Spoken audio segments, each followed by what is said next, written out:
आपलं शहर आता स्मार्ट होतंय। मग तुम्ही कधी स्मार्ट होताय? स्मार्ट न्यूजचे यूट्यूब चॅनल सबस्क्राइब करा, स्मार्ट बना। नोटिफिकेशनसाठी बेल आयकॉनवर क्लिक करा। नमस्कार, मी अनुजा पाटील स्मार्ट न्यूजच्या आजच्या बुलेटिनमध्ये आपले स्वागत करते। सुरुवातीलाच एक नजर आजच्या ठळक घडामोडींवर। पीयूसी द्वितीय वर्षाचा निकाल जाहीर। अग्निपथ विरोधी आंदोलनाचा वणवा दक्षिणेत पोहोचला। एमव्हीएम संस्थेच्या प्रभाताई देशपांडे इंग्रजी माध्यम स्कूल नामकरण सोहळा। अग्निपथ विरोधी आंदोलन चुकीचे असल्याचे भाजप नेत्यांचे मत। अखिल भारतीय हिंदू राष्ट्र अधिवेशनात गुरुकुल शिक्षण पद्धतीवर चर्चा। वकिलांच्या आंदोलनाला यश, बेळगावला ग्राहक खंडपीठ मंजूर। थकीत बिलामुळे हेस्कॉमकडून कंगराळीतील पथदीपांचा वीज पुरवठा खंडित। कंगराळीतील त्या माथेफिरूचा जमावाच्या हल्ल्यात मृत्यू। शहर महाराष्ट्र एकीकरण समितीची उद्या तर तालुका समितीची सोमवारी बैठक। शहर तालुक्यात रविवारी वीज खंडित।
Dream, dream, dream.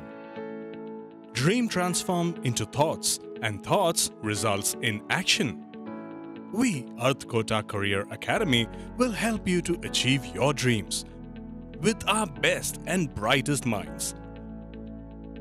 With smart learning techniques, improving your mental ability and smart problem-solving skills, achieve your dreams with academic and competitive exams like NDA, IIT, JEE, NEET, CET, Junior Scientist, NTSC, KVPY, Olympiad, RMS, RIMC, Sainik School, and classes from 6th to 12th standard, State, CBSE, ICSE.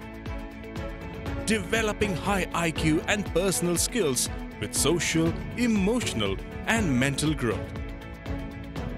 We have our pattern-proof winning methodology in all our classroom programs. Grab the opportunity and realize your full academic potential and achieve success even beyond your imagination. Read, lead, succeed with us, Earth Kota Career Academy.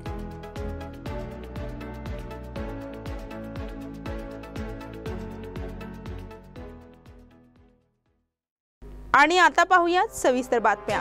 विद्यार्थ्यांच्या भवितव्याची दिशा ठरवणाऱ्या 12वी अर्थात PUC द्वितीय वर्षाचा निकाल जाहीर झाला आहे। शनिवारी दुपारी परीक्षा मंडळाच्या कार्यालयात झालेल्या पत्रकार परिषदेत शिक्षण मंत्री BC नागेश यांनी बेंगळुरूमध्ये हा निकाल जाहीर केलाय। यंदा 12वीच्या परीक्षेत 61.88% विद्यार्थी उत्तीर्ण झाले आहेत। बेळगावचे JSS कॉलेजचा प्रज्वल मंजुनाथ जोशी हा PCM मध्ये 97% गुण घेऊन उत्तीर्ण झाला। त्याला संस्कृत आणि गणितात 99 गुण मिळाले आहेत।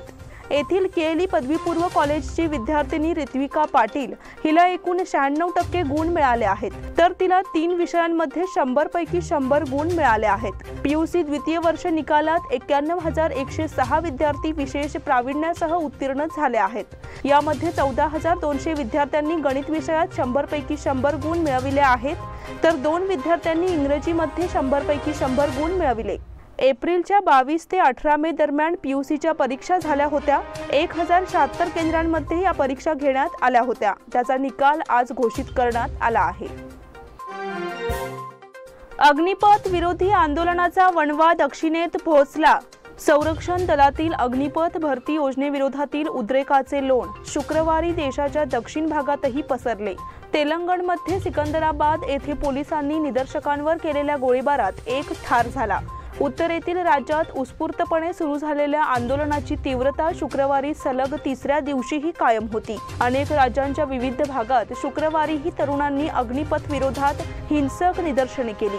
त्यातही उत्तरेतील भाजप शासित राज्यांमध्ये आंदोलनाचा आगडोंब उसळला होता। संतप्त तरुणांनी रेल्वेगाड्या, बसगाड्या, स्थानके, खासगी वाहने आदींची जाळपोळ केली। तरुणांच्या गटांनी रेल्वेगाड्यांना आग लावली, दगडफेक करून सार्वजनिक मालमत्तेचीही मोठ्या प्रमाणावर तोडफोड केली। अनेक राज्यात रास्ता रोको आणि रेल्वे रोको करण्यात आले। रेल्वेच्या अधिकाऱ्यांनी दिलेल्या माहितीनुसार शुक्रवारपर्यंत सुमारे 200हून अधिक रेल्वेगाड्या रद्द कराव्या लागल्या। केंद्रीय गृहमंत्री अमित शहा आणि लष्कर प्रमुख जनरल मनोज पांडे यांनी अग्निपथ भरती योजनेची वयोमर्यादा वाढविल्याची माहिती देत आंदोलकांना शांत करण्याचा प्रयत्न केला। तेलंगणामध्ये सिकंदराबाद येथे सुमारे 350 जणांच्या जमावाने रेल्वेगाडीच्या पार्सल डब्याला आग लावली। सिकंदराबाद रेल्वे स्थानकाची तोडफोड करणाऱ्या निदर्शकांना पांगवण्यासाठी रेल्वे पोलिसांनी केलेल्या गोळीबारात एक ठार झाला। दक्षिण मध्य रेल्वेच्या एका वरिष्ठ अधिकाऱ्याने हा गोळीबार रेल्वे संरक्षण दलाने केल्याचे स्पष्ट केले। MVM संस्थेच्या प्रभाताई देशपांडे इंग्रजी माध्यम स्कूलचा नामकरण सोहळा। कॉलेज रोडवरील महिला विद्यालय मंडळ इंग्रजी माध्यम शाळेचा सुवर्ण महोत्सव आणि MVM प्रभाताई देशपांडे इंग्रजी माध्यम स्कूलचे नामकरण असा संयुक्त कार्यक्रम शनिवारी कॅम्पमधील रावसाहेब गोगटे रंगमंदिराच्या सभागृहात मोठ्या उत्साहात पार पडला।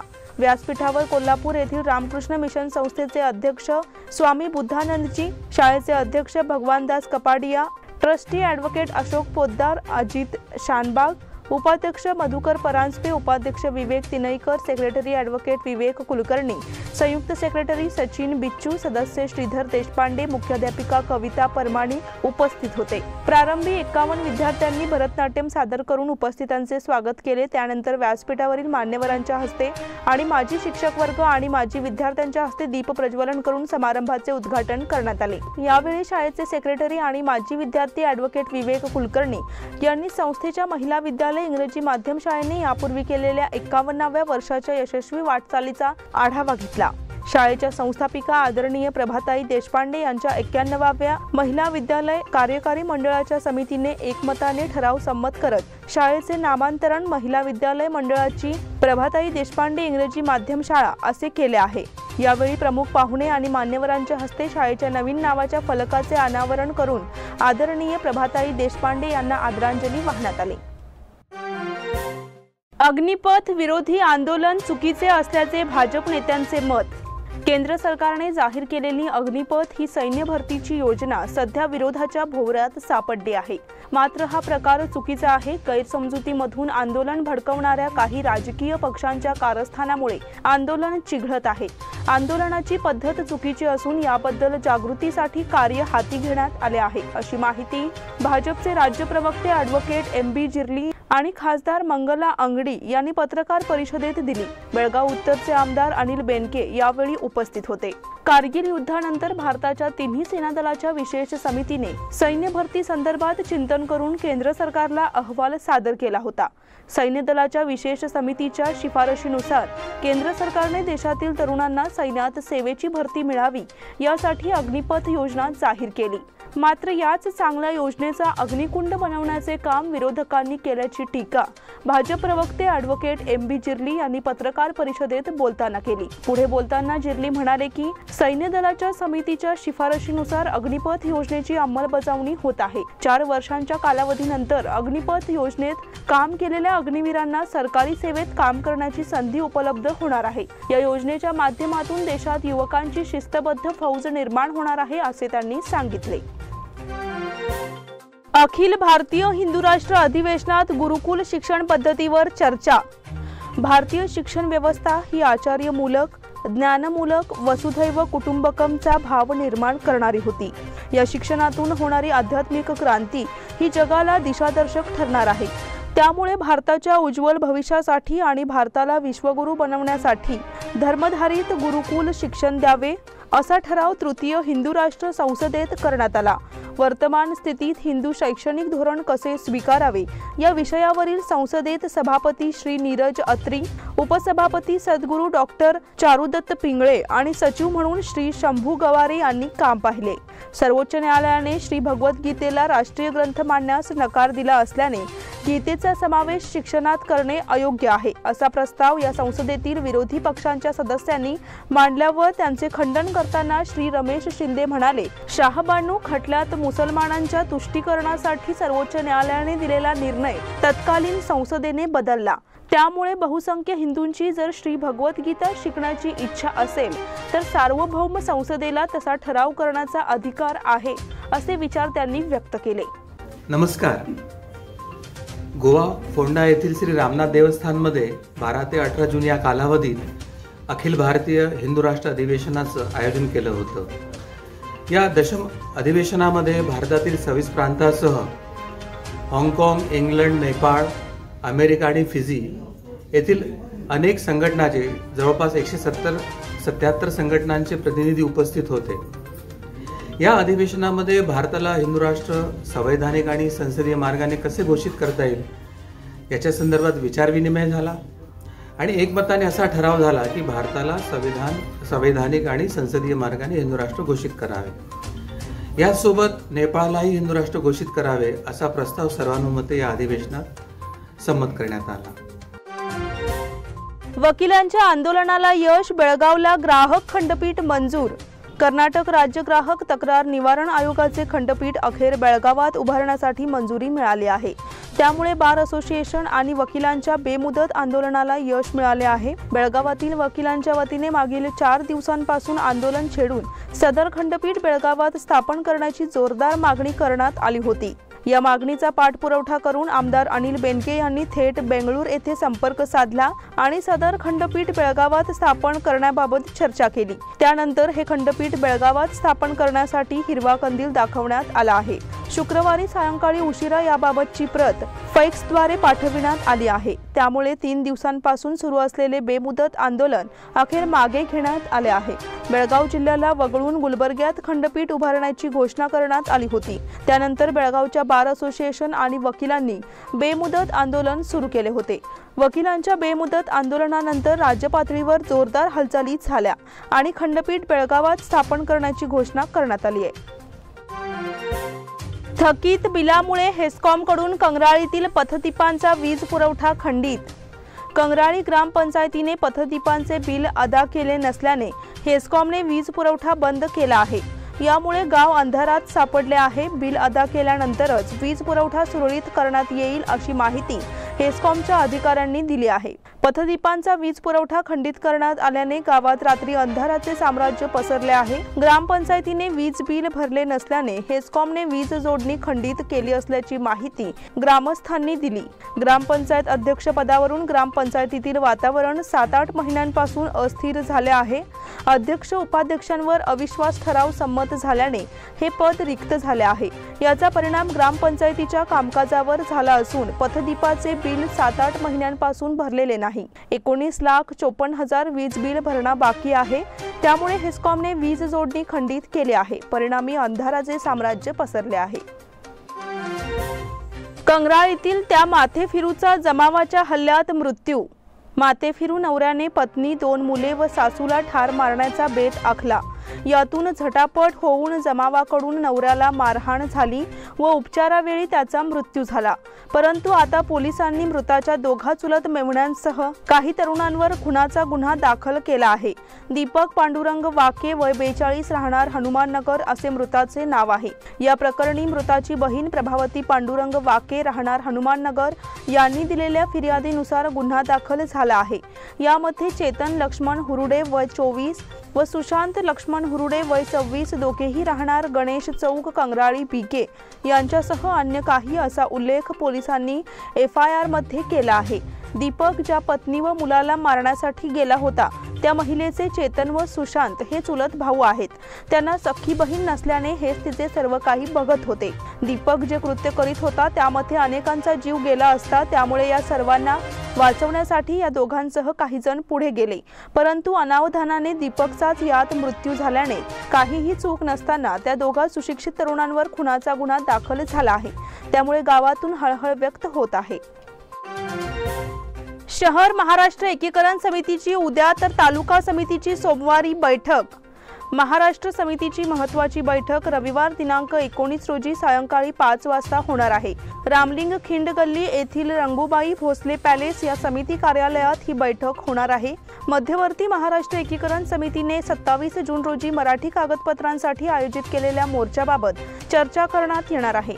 वेळेवर उपस्थित राहावे असे आवाहन अध्यक्ष दीपक दळवी यांनी केलं आहे. तालुका महाराष्ट्र एकीकरण समितीची महत्त्वाची बैठक सोमवारी दिनांक 20 रोजी दुपारी 2 वाजता आयोजित करण्यात आली आहे. ओरिएंटल स्कूल शेजारील तुकाराम महाराज सांस्कृतिक भवन येथे होणाऱ्या या बैठकीत मध्यवर्ती समितीने 27 जून रोजी आयोजित केलेल्या मराठी कागदपत्रांसाठीच्या विराट मोर्चाबाबत सविस्तर चर्चा करण्यात येणार आहे. सर्व कार्यकर्त्यांनी वेळेवर उपस्थित राहावे असे आवाहन तालुका समितीतर्फे सरचिटणीस ॲडव्होकेट MG पाटील यांनी पत्रकाद्वारे केले आहे. शहर तालुक्यात रविवारी वीज खंडित. दुरुस्ती कामामुळे रविवारी शहापूर भागात सकाळी 9 ते सायंकाळी 5 या वेळेत वीज पुरवठा खंडित करण्यात येणार आहे. बेळगाव व खानापूर तालुक्यातील काही गावात रविवारी सकाळी 10 ते सायंकाळी 4 या वेळेत वीज पुरवठा ठप्प होणार असल्याची माहिती हेस्कॉमने दिली आहे. शहरात KHB कॉलेज परिसर, शहापूर गाडे मार्ग, बसवेश्वर सर्कल, आचार्य गल्ली, नवी गल्ली, नार्वेकर गल्ली, पिच्चू गल्ली, सराफ गल्ली, मारुती नगर, हरिकाका कंपाऊंड, सुवर्णसौध, साई कॉलनी, येडियुराप्पा मार्ग, हलगा रोड या भागात शनिवार व रविवार वीज पुरवठा ठप्प होणार आहे. बेळगाव तालुक्यातील Hidkal, Konduskop, Halga, Bastwad, Shigmatti, Kamkaratti, Kolikop, Badekol, Mastimardi, Shindoli, Mutga, Shriram colony, Mahalakshmi Nagar, Sainagar, Bharatesh college, Shindoli cross, Nilji cross या भागात रविवारी दिवसभर वीज पुरवठा खंडित होणार आहे. आणि आता वेळ झाली आहे छोट्याशा विश्रांतीची. तुम्ही पाहत रहा स्मार्ट न्यूज.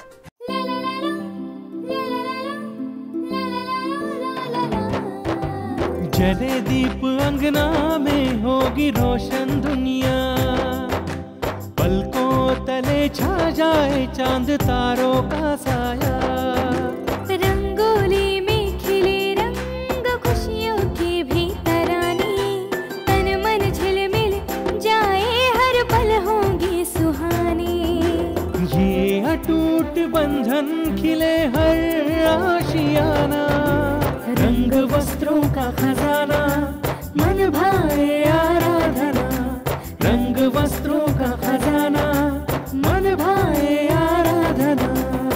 आराधना मारुति गली बेलगाम. मन भाए आराधना. बेलगाम वासियों के पसंद में उतरा उड़ान बार एंड रेस्टोरेंट. सोशल डिस्टेंसिंग का ख्याल रखते हुए हमारा स्टाफ देता है बेहतरीन सर्विस का विश्वास.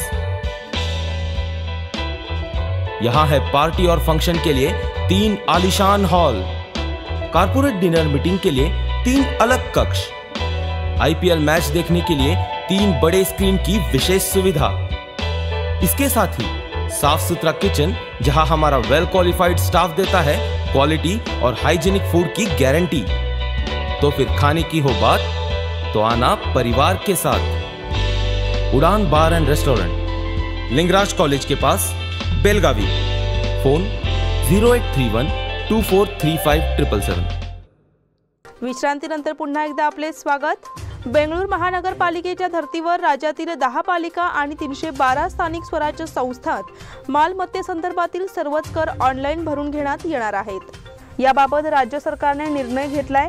भारत बिल पेमेंट सिस्टमच्या आधारे ही योजना राबविण्यात येणार आहे.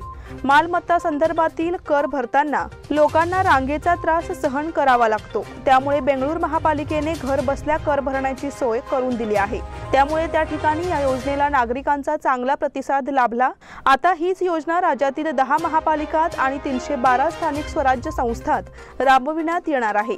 राज्यात बेंगळूरच्या धर्तीवर सर्वच ठिकाणी ऑनलाईन पेमेंटचा वापर करण्यात येणार आहे अशी माहिती मुख्यमंत्री बसवराज बोम्मई यांनी दिली आहे. येळ्ळूर ग्रामपंचायतीकडून सार्वजनिक बांधकाम खात्याला निवेदन सादर. येळ्ळूरमधील मुख्य रस्त्यावर गतिरोधक सिग्नल फलक बसवणे तसेच येळ्ळूर बेळारी रस्त्याकडेला टाकलेले घाणीचे ढिगारे हटविण्याबाबत येळ्ळूर ग्रामपंचायतीच्या वतीने सार्वजनिक बांधकाम खात्याला निवेदन सादर करण्यात आले. खानापूर, गुंजी, नंदीहळणी, राजहंसगड, देसूर, सुळगा या गावातील विटा व वाळूचे ट्रक, टेम्पो तसेच इतर वाहने ये जा करत असतात. त्यामुळे हा रस्ता रहदारीसाठी प्रमुख बनला आहे. या रस्त्याला जवळपास येळ्ळूरमधील 6 शाळा, हायस्कूल, अंगणवाडी आहेत. यामुळे सकाळी संध्याकाळी शाळेचे विद्यार्थी देखील या रस्त्यावर ये जा करत असतात. त्यामुळे विद्यार्थ्यांना जीव मुठीत धरून जावे लागते. तसेच रोज या रस्त्याला छोटे मोठे अपघातही होतच असतात. याची दखल घेऊन येळ्ळूर ग्रामपंचायतीच्या वतीने सार्वजनिक बांधकाम खात्याचे सहाय्यक कार्यनिर्वाहक अभियंता PG टोटवी यांना निवेदनाद्वारे याची माहिती देण्यात आली. यावेळी येळ्ळूर ग्रामपंचायत अध्यक्ष सतीश पाटील, ग्रामपंचायत सदस्य शिवाजी नांदुरकर, रमेश मेनसे, अरविंद पाटील, शशिकांत धुळजी, कल्लाप्पा मेलगे, PDO अरुण नाईक, सेक्रेटरी सदानंद मराठे आदी उपस्थित होते. कैलासवासी मैनाबाई फाउंडेशन मार्फत गरजूंना सामग्री वाटप. समाजातील गरजू आणि गोरगरीब यांच्या मदतीसाठी कैलासवासी मैनाबाई फाउंडेशन स्थापन करण्यात आले आहे. या फाउंडेशनच्या माध्यमातून गरीब विद्यार्थ्यांना शिक्षणासाठी मदत करण्यात येणार आहे, असे उद्गार कैलासवासी मैनाबाई फाउंडेशनचे अध्यक्ष आणि सामाजिक कार्यकर्ते शिवा चौगुले यांनी काढले. कैलासवासी मैनाबाई फाउंडेशन तर्फे आयोजित कार्यक्रमात शिवा चौगुले बोलत होते. फाउंडेशनच्या माध्यमातून संपूर्ण शहरात विविध उपक्रम हाती घेण्यात येणार असल्याची माहिती शिवा चौगुले यांनी दिली. कैलासवासी मैनाबाई फाउंडेशन तर्फे मैनाबाई चौगुले यांच्या वाढदिवसाचे औचित्य साधून 50हून अधिक विधवा आणि ज्येष्ठ महिलांना साडी चोळी देण्यात आली. यावेळी विद्यार्थ्यांना शालेय साहित्याचे वितरण देखील करण्यात आले. या प्रसंगी फाउंडेशन मध्ये सहभागी झालेल्या कार्यकर्त्यांचे स्वागत पुष्पगुच्छ देऊन शिवा चौगुले यांनी केले. यावेळी कार्यकर्ते आणि नागरिक उपस्थित होते. आमदार प्रकाश हुक्केरी यांनी घेतली आमदार लक्ष्मी हेब्बाळकर यांची भेट. वायव्य शिक्षक मतदारसंघातून भरघोस मतांनी निवडून आलेले शिक्षक प्रतिनिधी आमदार प्रकाश हुक्केरी यांनी बेळगाव ग्रामीणच्या आमदार लक्ष्मी हेब्बाळकर यांच्या निवासस्थानी जाऊन भेट घेतली. आपल्या विजयासाठी आमदार लक्ष्मी हेब्बाळकर व विधान परिषद सदस्य चन्नराज हट्टीहोळी यांनी विशेष सहकार्य केले असे म्हणत त्यांनी उभयंतांचे आभार मानून कृतज्ञता व्यक्त केली. नुकत्याच झालेल्या विधान परिषदेच्या निवडणुकीत चन्नराज यांना विजयी करण्यात आपण यशस्वी ठरलो आहोत. यापुढील निवडणुकीत उमेदवारांना तुमचे नेतृत्व लाभत राहिल्यास पक्षाला उज्ज्वल भवितव्य असेल, अशी प्रतिक्रिया आमदार हुक्केरी यांनी दिली. यावेळी मृणाल हेब्बाळकर हेही उपस्थित होते. जायंट्स सखीच्या वतीने वृक्षारोपण आणि पर्यावरण दिन साजरा. पर्यावरण दिन आणि नाना चुडासमा यांच्या वाढदिवसानिमित्त जायंट्स सखीने वृक्षारोपण कार्यक्रम आयोजित केला होता. शाहूनगर येथील मारुती मंदिर परिसरात या कार्यक्रमाचे आयोजन करण्यात आले होते. यावेळी नगरसेविका रेश्मा प्रवीण पाटील या प्रमुख पाहुण्या म्हणून उपस्थित होत्या. नगरसेविका रेश्मा पाटील, अध्यक्षा चंद्रा चोपडे, प्रवीण पाटील व इतर पदाधिकाऱ्यांच्या हस्ते आंबा, जांभूळ, गुलमोहर, पेरू, बेलपत्र या 20हून अधिक मोठ्या झाडांसोबत मंदिरात रोजच्या पूजेसाठी लागणाऱ्या जास्वंदी, मोगरा व इतर फुलझाडांच्या रोपांची सुद्धा लागवड करण्यात आली. नगरसेविका रेश्मा पाटील यांच्या पुढाकाराने या कार्यक्रमाचे आयोजन करण्यात आले होते. यासाठी झाडांची रोपे जायंट्स सखीच्या वतीने उपलब्ध करून देण्यात आली. रोप लागवडीनंतर त्यांची जोपासना करणे महत्त्वाचे असते आणि ती जबाबदारी प्रवीण पाटील यांनी स्वीकारली असल्याचे जाहीर करण्यात आले. सौंदत्ती यल्लम्मा देवस्थान परिसरात तुफान पाऊस. सौंदत्ती यल्लम्मा देवस्थान परिसरात जोरदार पाऊस झाल्याने पाणीच पाणी झाले. देवस्थान आवारात पाणी तुंबून राहिल्यामुळे भाविकांना दर्शन घेण्यासाठी पाण्यातून मार्ग काढावा लागला. मान्सून अजून सक्रिय नसला तरी दुपारनंतर अचानकपणे सौंदत्ती यल्लम्मा देवस्थान परिसरात जोराचा पाऊस झाला. डोंगर भागात झालेल्या पावसाचे पाणी मंदिर आवारात तुंबून राहिले. मंदिराच्या व्हरांड्यापर्यंत पाणी तुंबले होते. त्यामुळे दर्शनासाठी आलेल्या भाविकांना गैरसोयीचा त्रास सहन करावा लागला. अनेक भाविकांनी मंदिरांच्या आवारात आसरा घेतला होता. प्रशासकीय मंडळाचे कर्मचारी तुंबलेले पाणी बाहेर काढण्यासाठी संध्याकाळपर्यंत काम करत होते. लक्केबैल येथे युवकाची आत्महत्या. लक्केबैल तालुका खानापूर येथील तरुणाने आपल्या लग्नाच्या 7व्या दिवशीच गळफास घेऊन आत्महत्या केल्याची घटना गुरुवारी उघडकीस आली. देमाप्पा अर्जुन संदीप वय 23 असे मृत तरुणाचे नाव आहे. पोलिसातून मिळालेली अधिक माहिती अशी की देमाप्पा याचा 7 दिवसांपूर्वी नात्यातील तरुणीशी विवाह झाला होता। गुरुवारी रात्री देमाप्पा हा घरातून परगावी गेला असता तो रात्री उशिरा घरी पोहोचला होता। दरम्यान मध्यरात्री त्याने घरातील तुळईला दोरीने गळफास घेऊन आत्महत्या केली असल्याचे सकाळी कुटुंबियांना आढळून आले। खानापूर पोलिसांनी मृतदेह खाली उतरवून पंचनामा केला। विच्छेदनानंतर मृतदेह नातेवाईकांच्या ताब्यात देण्यात आला।